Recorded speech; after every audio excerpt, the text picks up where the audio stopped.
with alcohol being involved. I guarantee it's a majority of the time, these are alcohol-fueled issues. How many dudes are plastered at the club and alcohol brings out the worst in you and people get into a fight? They're outside of the club acting like morons in the parking lot. Someone gets knocked out. Their head hits the curb. Oh, drunk guy died. Oh, he got beat to death. And the other guy is now doing life in prison, murder, accidentally. All because these two bozos had some drinks. They bumped each other. Probably some woman involved. Chest getting puffed. Got to act like a big tough guy now in front of the ladies. And then boom, you're either dead or in jail. Switch it up a bit. Because of the structure of alcohol, it is what's called both water soluble and fat soluble.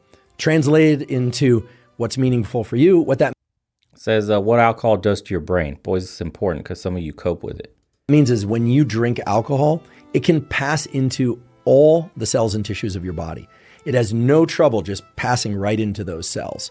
So unlike a lot of substances and drugs that actually attach to the surface of cells, to receptors, as they're called, little parking spots, and then trigger a bunch of downstreams, like domino cascades of effects, alcohol actually has its own direct effects on cells because it can really just pass into those cells. So it's water and fat soluble. And the fact that it can pass into so many organs and cells so easily is really what explains its damaging effects. I should mention that there are three main types of alcohol. There's isopropyl, methyl, and ethyl alcohol. And only the last one, ethyl alcohol or ethanol, is fit for human consumption. However, it is still toxic, okay? It produces substantial stress and damage to cells. I'd love to be able to tell you otherwise, but that's just a fact. Ethanol produces substantial damage to cells. And it does that because when you ingest ethanol, it has to be converted into something else because it is toxic to the body. And there's a molecule inside of all of us called NAD, and you may have heard of NAD because it's quite popular. There's a lot of discussion about NAD in the longevity literature right now. NAD is present in all our cells from birth until death. The levels of NAD tend to go down across the lifespan. There are ideas that increasing levels of NAD may extend lifespan. A lot of that is still controversial, or at least we should say is ongoing in terms of the research. But nonetheless, when you ingest ethanol, NAD and related biochemical pathways are involved in converting that ethanol into something called acetylaldehyde. It's broken down into acetylaldehyde. And if you thought ethanol was bad, alcohol robs your gains too in the gym. I don't know why people don't make that link. If you're trying to put on muscle mass, if you're trying to maintain a healthy hormonal balance, alcohol is the last thing you want to be consuming, especially how we overdo it today. People binge drink too. Eat meat, pick up heavy stuff, run, fix things, and learn to wheelie motorcycles. Manliness is next to godliness. Preach. Acetylaldehyde is particularly bad. Acetylaldehyde is poison. It will kill cells. It damages and kills cells, and it is indiscriminate as to which cells it damages and kills. Now, that's a problem, obviously, and the body deals with that problem by using another component of the NAD biochemical pathway to convert acetylaldehyde into something called acetate. Acetate is actually something that your body can use as fuel. And that process of going from ethanol to acetylaldehyde to acetate does involve the production of a toxic molecule, right? Again, acetylaldehyde is really toxic. And NAD, and if we want to get technical, it's the NAD to NADH ratio. And that chemical step is the rate limiting step to ethanol's metabolism. What does that mean for you? What that means is that if your body can't do this conversion of ethanol to acetylaldehyde to acetate fast enough, well, acetylaldehyde will build up in your body and cause more damage. So it's important that your body be able to do this conversion very quickly. And the place where it does that is within the liver. And cells within the liver are very good at this conversion process. But they are cells and they are exposed to the acetylaldehyde. Yeah, guys, if you looked into the history of alcohol, it has a religious background. It was used during ceremonial events and spiritual type things. Like they would mix it in these little bowls with other drugs, maybe psychedelics or whatever it was, because alcohol was known to enhance medicine as well. So a bunch of religions used to use alcohol during these special ceremonies mixed in with other herbs to increase their potency, the reaction in the body. Because everybody knows by now alcohol is one of the few things you're told you should not mix with Name whatever drug. Almost every drug, alcohol enhances or disrupts its abilities. Mostly enhances. They tell you don't take alcohol with this medication. All the pharma companies don't take alcohol with this medication. It's for a reason. So essentially, in the past, we used alcohol sparingly, okay, for religious purposes only, ceremonies, special things like that. But because, humans are humans, then we started to use it casually, right? The degenerates in society started to use alcohol casually. Ta-da! Welcome to where we are today, thousands of years later, where it's now a pastime where we go drinking. Before, it used to be tightly controlled, and now we just sip it wherever, bro, wherever you want. And look, a bunch of people can't handle it. We have alcohol addiction. We have people that die from alcohol-related deaths. As far as deaths go with drugs and alcohol, I don't know what the statistics are, but I guarantee the vast majority involve alcohol. You can't drive a vehicle. It impairs your motor function. This is available to almost everybody in any store. And yet there'll still be people that say, I only have a couple on the weekend, bro. And when they look down, they have a beer gut. Aldehyde in the conversion process. And so cells within the liver really take a beating in the alcohol metabolism events. So the key thing to understand here is that when you ingest alcohol, you are, yes, ingesting a poison, and that poison is converted into an even worse poison in your body, and some percentage of that worse poison is converted. And again, everything in moderation. I'm not saying become a Puritan and don't do anything. It's your body, do what you want. But most of you are not drinking one glass of wine, God knows, once a week or two a week. You're smashing beers with a ton of chemicals in there. You're doing hard liquor mixed with a bunch of preservatives and all these other chasers and juices and all this other shit. Let's be real about how most people drink alcohol and its consumption today. It is not mostly one glass strictly every once in a while. Into a form of calories that you can use to generate energy, generate ATP. And the reason why alcohol is considered empty calories is because that entire process is very metabolically costly, but there's no real nutritive value of the calories that it creates. You can use it for immediate energy, but it can't be stored in any kind of meaningful or beneficial way. It doesn't provide any vitamins. It doesn't provide. See, and this is the cope I'm talking about. Look, we have it in the comment section. Dark beers are good for digestive tract and hair follicles in moderation. That's the best answer you have for your digestive tract and hair follicles, is to drink a poison in moderation. Or I don't know, maybe you could eat some fruits, some veggies, some meat. Don't you think meat, grass-fed, eggs, fish would do better? You don't think there's more nutrition there that your body can pull? You see the cope? Dark beers, bro. I love my IPA. Any amino acids, it doesn't provide any fatty acids. It's truly empty calories. I know some people talk about sugar as empty calories, but there's hardly any benefits, bro. It's like saying there's 10 million side effects, but this one benefit makes it worth it. It's poison, period. Just call it what it is. It's poison, and you like drinking it every once in a while. You like to feel buzzed. It makes you feel good. Don't come here with some, it helps my hair and my digestive tract. You want healthy bacteria in your gut? Cool. Do some raw dairy. Do some sauerkraut. Some kefir. Sugar actually is a far better fuel source than alcohol or acetate. But nonetheless, it's like saying I'm not fat, I'm big boned. When you ingest alcohol, some percentage is being shuttled into a worse poison and some. Right, like how people who drink wine will be like, so the tannins for me. The health benefits of a glass of wine. Let me show you this one study that lowers heart disease risk. Really, bro? Just say you enjoy it. It makes you feel good. Little buzzed. It's okay. Nobody's going to judge you. You're your own adult. Some is being shuttled into a fuel source.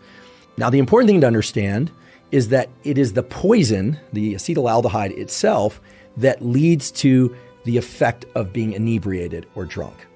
I think most people don't realize that being drunk is actually a poison-induced disruption in the way that your neural circuits work. And so we should ask ourselves, like, which neural circuits, what brain areas, what body areas involved in feeling drunk or inebriated? In thinking about the... Yeah, and look, we haven't even gotten to the neurological effects. We know it kills brain cells. My man is here protecting his gut bacteria and his hair by killing his brain cells. I mean... Tremendous logic, dude. Biochemical effects of alcohol and what it's doing to the body. What it's doing in all cases is it's consumed into the gut, right? Goes into the stomach. The liver immediately starts this conversion that we talked about before of ethanol to acetylaldehyde to acetate. And some amount of acetylaldehyde and acetate are making it into... Yeah, Fado, I get what you're saying. It's called moderation, but he's telling you the chemical processes that are happening in the body to transform this into essentially a compound you could use for energy, which has a poison. It is a poison. You will damage your body through this chemical process every single time, even in moderation. Just stop coping, bro. You enjoy it. Period. Even the moderation thing doesn't really stand. If you like to do it, do it. You're your own adult. We're gonna, we're not here to preach. But what we are saying is, even in moderation, it's not healthy. There is no benefit to just ingesting poison. Now, saying all that and being like, I don't care about the risks. I'll still drink a glass of wine every once in a while. I'll still have some vodka here and there. Cool, bro. As long as you just say it that way. Don't come over here talking about my hair follicles and my eyeballs and, the tannins in there can stop some heart attacks. And that's coping. That's people coping with their addiction. You're trying to make yourself feel better. Into the brain. It crosses the blood-brain barrier. Again, the brain has this fence around it that we call the blood-brain barrier, or the BBB. Most things, thankfully, can't pass across the blood-brain barrier, but alcohol, because it's water and fat soluble, just cruises right across this fence right on through into the milieu, the environment of the brain, which is made up of a couple different major cell types: neurons, nerve cells, and so-called glial cells, which are in between the nerve cells. And we'll talk about the effects on each of those soon. So what happens when alcohol gets into the brain that makes us feel tipsy or drunk, and in some people makes people feel really especially energized and happy? Well, alcohol is indiscriminate in terms of which brain areas it goes to. Again, it doesn't bind to particular receptors, but it does seem to have a propensity or an affinity for particular brain areas that are involved in certain kinds of thinking and behavior. So one of the first things that happens is that there's a slight, at least after the first drink or second drink, there's a slight suppression in the activity of neurons in the prefrontal cortex. This is an area of your neocortex that's involved in thinking and planning, and perhaps above all, in suppression of impulsive behavior. And there is why a majority of people drink alcohol, especially in an environment like the one you see there, a party environment. They call it liquid courage for a reason. It gets beta male. Those kinds of men beta that are scared to approach women will drink themselves into an inebriated state just to be able to say hi to a woman, or the insecurity of saying something stupid. They need the liquid courage. That's how men use it. Women have their own insecurities and why they indulge in alcohol, but that's really where it stems from. I purposely didn't drink when I went out, dude, because I've never seen a performance enhancement from being inebriated and not sharp between the ears, sober, talking to a woman. Like my sober self versus my inebriated self, there's no competition whatsoever. I always got water and put a few ice in there and maybe splash of orange juice, and it looked like I had a drink. I'm not trying to get drunk. I'm not trying to feel like shit in the morning. I hated doing that when I went out. It never ends well. I'll pass. Respect, Will. Thanks, Johnny. Doing a great job here. There's so many men lost, brainwashed, and devalued by those digital, driving them into alcoholism and abuse. Now, you can't blame women for that, dude. She didn't put the drink in your mouth. Trapped by law, all it takes is a single allegation. At the end of the day, you choose to talk to that woman. Dude, don't externalize. Don't externalize, brother. We're men. You're in control of your own destiny. So if you go to a party and they're serving alcohol and people are consuming drinks, what you'll notice is that a few minutes into that party, the volume of people's voices will increase. And that's because people are simply not paying attention to their voice modulation. As other people start speaking more loudly, other people are speaking more loudly. We've all had this experience, right, of going to a party and then you step outside for a moment and you go, oh my goodness, I was shouting. You come home the next day, you got a sore throat. It might be that you picked up some sort of bug, some virus or something. But oftentimes it's just the fact that you've been shouting all night just to be heard, because as the prefrontal cortex shuts down, people stop modulating their level of speech quite as much. Yeah, and I drank heavily in college, guys. I was deep in the culture. I'm not saying this as some like Puritan with no experience. I got into peer pressure. I went into the nightclub lifestyle. I drank a ton.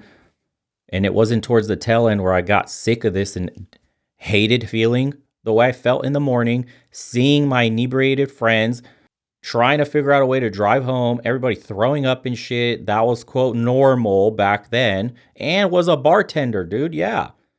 Serving the shit, seeing people get absolutely blasted, dude. How disgusting. Once you're the one serving it, once you're a bartender and you see what it's like, and you see how people drink themselves into this state, it makes you want to stop.